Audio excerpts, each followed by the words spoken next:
Mari kita bersatu di dalam doa.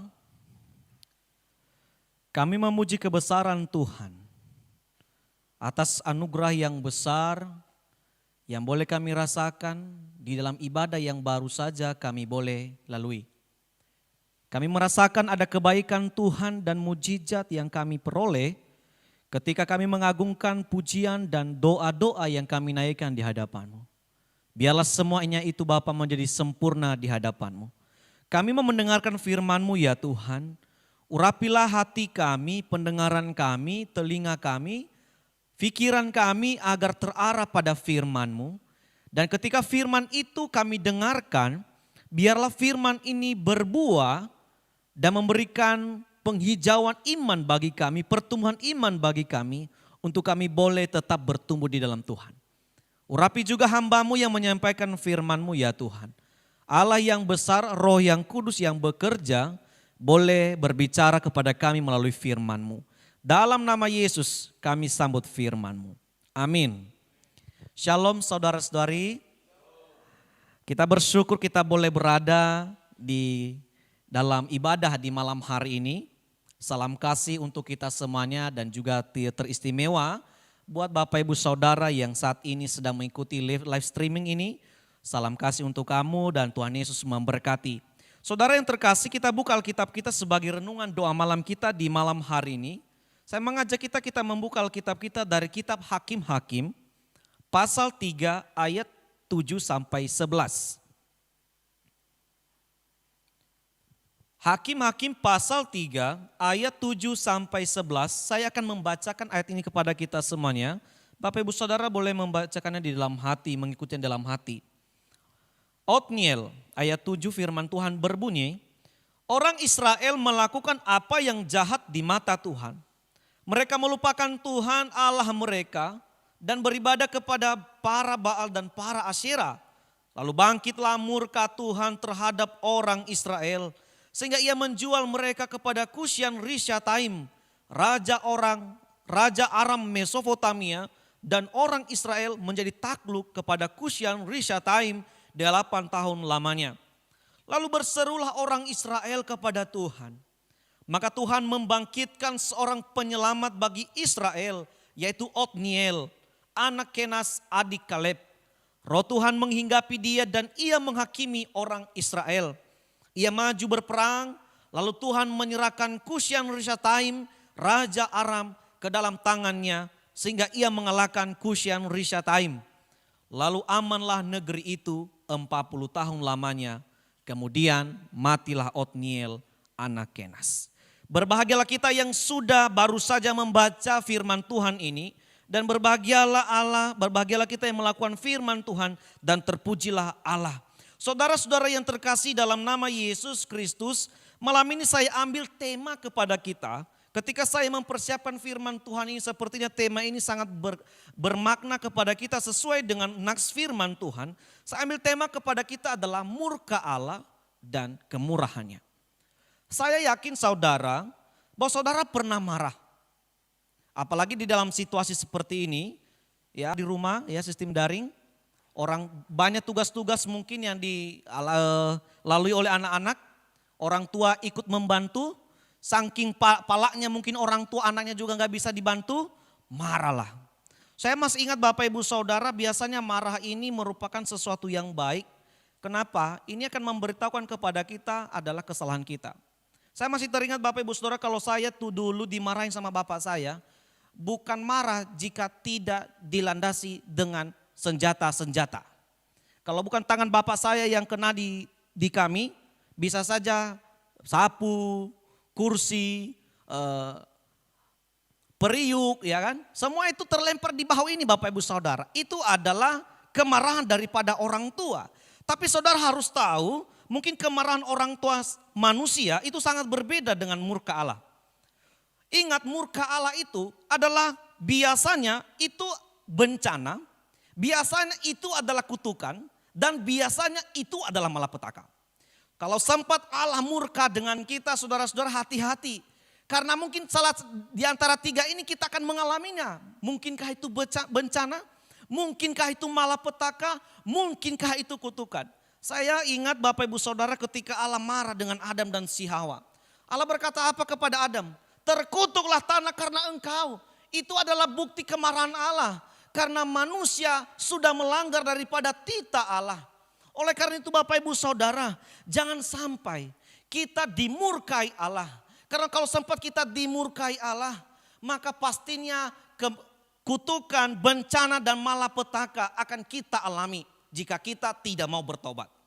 Saudara-saudara yang terkasih di dalam nama Yesus Kristus, malam ini kita menemukan di balik murka Allah yang ada, Ia tunjukkan kemurahannya. Amin. Di balik amarah Allah yang dilihatnya bagi umatnya, Ia menunjukkan kemurahannya. Apa kemurahannya? Kita akan melihat daripada firman Tuhan ini. Saudara, orang Kristen itu bisa marah. Jadi kalau misalnya ada orang bilang, kamu orang Kristen kok marah-marah? Bisa marah, jangan sampai amarah. Maka di dalam firman itu dia katakan, jangan sampai matahari terbenam sebelum padam amarahmu. Jangan jadikan marah itu sebagai hobi. Tapi jadikan marah itu sesuatu yang berguna, yang bisa mengubah orang. Nah, murka Allah pada malam hari ini tuh berbicara tentang tujuannya adalah untuk memperbaiki dan mengingatkan umat Israel kalau mereka salah. Saudara-saudara yang terkasih dalam nama Yesus Kristus, saudara, firman Tuhan malam ini memberitahukan kepada kita bahwa ternyata Allah sedang murka kepada bangsa Israel. Tidak hanya di ayat ini kita menemukan Allah murka. Tapi di dalam kisah-kisah bangsa Israel, kita menemukan bagaimanakah kemurkaan Allah terjadi di tengah-tengah umatnya. Karena mereka tidak patuh, tidak taat, tidak sesuai dengan apa yang Tuhan kehendaki. Maka Allah dengan murka kepada umatnya, dengan tujuan agar umatnya betul-betul tahu diri. Saudara, tentunya Allah punya alasan yang benar. Mengapakah Ia murka? Mengapakah Allah murka? Namun seringkali murka Allah tujuannya adalah untuk menunjukkan kemurahannya. Amin.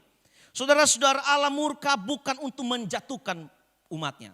Harus kita ingat ini. Melainkan untuk mengingatkan kesalahan umatnya dan membangkitkan semangat rohani mereka menjalani hidup yang benar. Jadi kalau Allah mungkin murka marah dengan umatnya, Ia itu tujuannya adalah membangkitkan semangat rohani mereka agar mereka hidup dengan benar.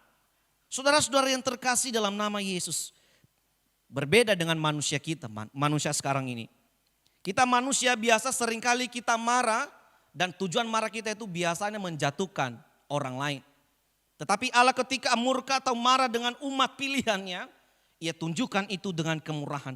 Saudara, kalau kita menemukan apa alasan Allah, mengapa Ia murka kepada bangsa Israel. Dalam firman Tuhan kita menemukan di ayat yang ke-7 dia katakan begini. Orang Israel melakukan apa yang jahat di mata Tuhan. Ternyata bangsa yang dipilih Tuhan, umat yang dibangga-banggakan Tuhan, sebenarnya telah hidup di dalam kejahatan. Dan kejahatan mereka ada dua. Mereka melupakan Tuhan. Kedua, mereka beribadah kepada dewa-dewa. Ada dewa Baal dan juga dewa Asyera, Dewi Asyera. Saudara-saudara, kalau seandainya Anda punya anak. Bapak Ibu yang sudah punya anak ini punya anak sudah dihidupi dari bayi sampai sudah dewasa. Tiba-tiba dilupakan. Tiba-tiba durhaka sama orang tuanya. Bagaimana reaksi orang tua? Saya tidak berbicara dengan orang lain, saya berbicara dengan keluarga saya. Saudara-saudara, saya memang tidak durhaka dengan orang tua saya. Tapi kalau 1 bulan saja kami tidak kirim uang jajan lah istilahnya. Untuk orang tua, betapa marahnya orang tua itu. Saudara-saudara yang terkasih dalam nama Yesus Kristus. Lihat bangsa Israel. Mereka melakukan hal yang jahat di mata Tuhan. Dan kejahatan inilah yang ditemukan di dalam kehidupan orang Israel. Ada dua, melupakan Tuhan dan mereka beribadah kepada Allah lain. Pertanyaannya adalah, mengapa mereka begitu melupakan Tuhan? Ternyata setelah diselidiki Bapak Ibu Saudara, ini kitab Hakim-Hakim. Tentunya tidak ada lagi pemimpin yang bisa memimpin mereka. Karena apa? Yosua sudah mati. Jadi lahirlah pemimpin-pemimpin baru yang tidak sevisi dan semisi dengan Yosua. Saudara-saudara, hati-hati dengan kehidupan orang seperti ini. Ketika pemimpin-pemimpin baru ini baru berdiri dan bangkit, mereka melakukan hal-hal yang tidak benar dan tidak seizin Allah. Sehingga kehidupan bangsa Israel berada di dalam kemerosotan iman. Saudara-saudara, lebih parahnya di ayat yang ke-6 kalau kita membacanya, dia katakan di sana orang Israel melakukan pernikahan haram. Jadi orang-orang Israel itu anggota-anggota keluarganya dinikahkan kepada orang-orang di sekitarnya tanpa seizin Allah. Ini merupakan sesuatu yang tidak boleh dibiarkan Allah bagi umat pilihannya, di tengah-tengah umat pilihannya. Maka karena itulah Allah murka. Kehidupan Israel memang berada di dalam jatuh bangun, jatuh bangun, jatuh bangun. Tapi bukan berarti hidup mereka itu selalu di dalam kejatuhan, kejatuhan, kejatuhan. Allah tidak membiarkan umatnya berada di dalam kondisi yang sedang labil. Allah menginginkan umatnya berada dalam kondisi yang sangat-sangat betul dan benar sekali. Tuhan tahu kehidupan Israel itu tidak sempurna. Tuhan tahu kehidupan kita ini pasti jatuh ke dalam dosa. Maka dengan itu Allah tidak membiarkan umatnya terus jatuh dan terus jatuh. Oleh karena itu Allah memperhatikan Israel pada hari itu. Ia melihat kejahatan yang ditemukan di dalam diri orang Israel. Maka Allah murka dengan mereka. Kemurkaan Allah itu dengan cara apa? Israel dijual. Allah menjual umat pilihannya kepada orang-orang Aram.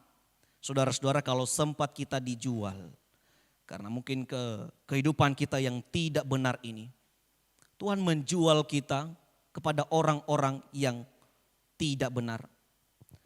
Tentu ketika kita dijual Allah, harta habis, hidup kita pasti menderita, kita tidak punya apa-apa. Itulah yang dialami oleh Israel. Bukti kemurkaan Allah itulah Israel mendapat bencana dari Allah. Mereka dijual kepada orang-orang Aram yang dipimpin oleh Kusyan Rishathaim pada zaman itu. Tidak hanya itu saudara-saudara yang terkasih. Ketika mereka dijual ternyata mereka berada di tengah-tengah pemberontakan. Dan mereka dikuasai 8 tahun lamanya. Saudara-saudara, baru beberapa bulan kita berada di COVID-19 ini. Betapa menderitanya kehidupan kita, bukan? Saudara-saudara, saya tidak mengatakan bahwa ini murka Allah. Tapi kita ambil hikmah dari apa yang terjadi saat ini kepada kita. Situasi saat di dalam pemberontakan orang Aram bukanlah waktu yang singkat Bapak Ibu Saudara. Mereka mengalami penderitaan yang serius hingga akhirnya Israel menyadari betapa lemahnya mereka jika Tuhan tidak ada di pihak mereka. Jadi selama 8 tahun itu Allah mengingatkan mereka, Allah bermurka dengan mereka. Allah mengizinkan bangsa lain menindas mereka agar Israel tahu tanpa Tuhan mereka tidak akan mampu melaluinya. Kita juga harus sadar tanpa Tuhan dalam kehidupan kita, kita tidak akan mampu menjalani kehidupan kita secara stabil, saudara-saudari. Oleh karena itu jangan sampai kita menjadi berubah di hadapan Tuhan. Selama 8 tahun itu Allah membiarkan orang Aram menjajah Israel. Tujuannya apa? Agar Israel menyadari bahwa Allah tidak suka dengan cara hidup umatnya yang jahat. Kalau sempat Allah memilih saya menjadi umat kebanggaannya, maka Allah tidak akan sekali-sekali membiarkan saya hidup di dalam kejahatan. Kedua, tujuannya agar apa? Agar Israel benar-benar bertobat dan mau taat kepada Allah saja. Jadi ada sesuatu yang berguna jika Allah memberikan ujian kepada bangsa Israel pada zaman itu. Allah murka dengan mereka, tetapi di balik kemurkaan yang Allah berikan kepada mereka, Allah tunjukkan kemurahannya. Saudara-saudara yang terkasih dalam nama Yesus Kristus, dari kehidupan yang mengerikan inilah Israel kembali berseru kepada Tuhan. Di ayat yang ke-9 dia katakan, lalu berserulah orang Israel kepada Tuhan. Maka Tuhan membangkitkan seorang penyelamat bagi Israel, yaitu Otniel.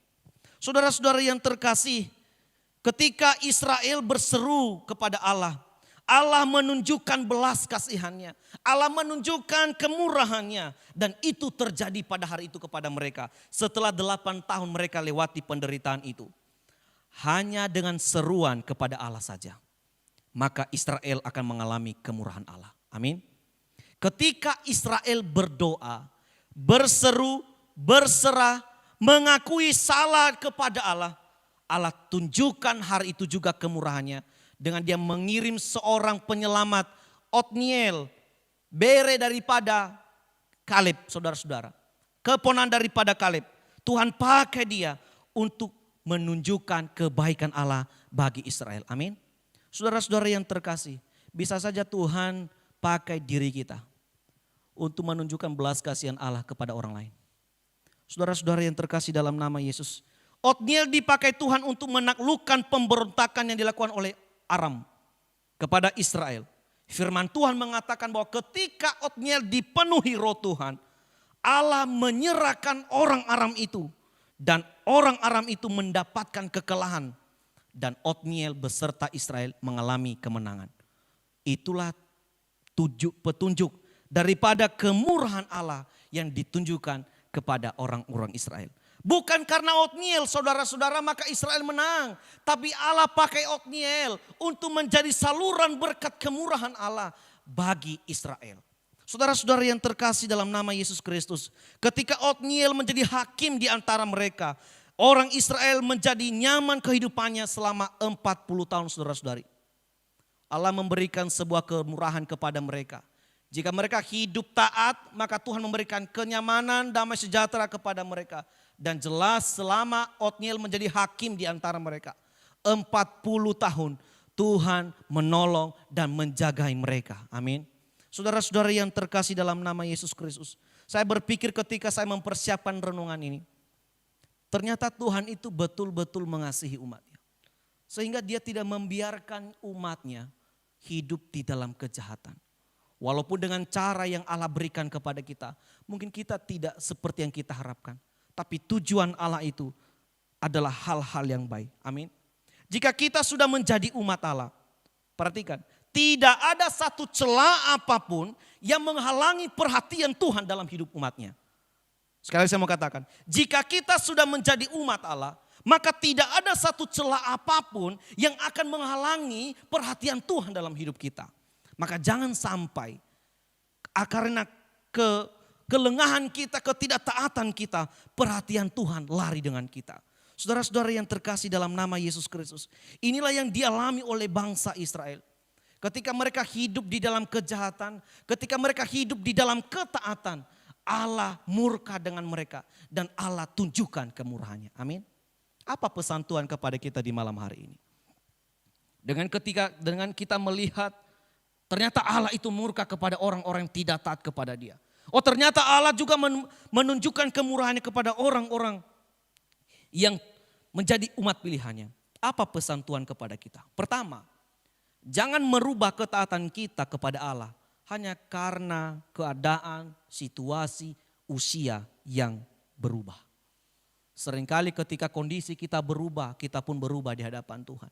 Ketika usia kita sudah mulai berubah, hubungan kita di hadapan Tuhan sudah mulai berubah. Jangan sampai ketaatan kita di hadapan Tuhan berubah karena kondisi yang berubah. Kedua, ingatlah bahwa Allah tidak suka dengan kejahatan. Karena kalau kita sempat jahat di hadapan Tuhan, kita melanggar sesuatu yang sebenarnya Tuhan langgar, maka Tuhan akan memberikan murkanya kepada kita. Berikut, ketika Allah memberikan sebuah ujian dalam kehidupan kita, tujuannya adalah menunjukkan kemurahannya. Amin. Itulah yang dialami oleh bangsa Israel pada zaman itu. 4, biarkanlah Allah memakai hidupmu untuk menunjukkan kemurahannya bagi orang yang membutuhkan pertolongan Tuhan. Amin. Saya percaya bahwa kitalah orang-orang yang dipakai Tuhan di dalam segala rencana Allah. Tapi biarkanlah Allah sendiri bekerja dalam kehidupan kita. Sebab Allah menunjukkan kemurahannya kepada siapa saja yang Tuhan pilih. Amin. Biarlah firman Tuhan yang malam ini kita dengarkan boleh memberikan pertumbuhan iman kepada kita. Tuhan Yesus memberkati. Kita bersatu di dalam doa. Bapa di surga, kami bersyukur atas firman-Mu yang telah menunjukkan dan memberitahukan kepada kami bagaimanakah murka Allah dan juga kemurahan-Mu ya Tuhan terjadi di tengah-tengah kehidupan umat-Mu yang Tuhan pilih dan yang Tuhan kasihi. Kami sadari Bapa bahwa setiap harinya pun kami menyadari bahwa kami pun sering menyakiti hati Tuhan. Kami sering membuat Allah murka dengan kehidupan kami yang tidak benar di hadapan-Mu. Oleh karena ketidaktaatan kami, ampuni kami ya Tuhan. Kiranya kemurahan-Mu itulah yang memberikan perubahan untuk kami tetap hidup taat di hadapan-Mu. Berkati firman ini Tuhan, materikan dalam kehidupan setiap kami yang mendengarkannya, agar kami menjadi saluran berkat kasih Tuhan. Terima kasih Tuhan, dalam nama Yesus kami berdoa. Amin.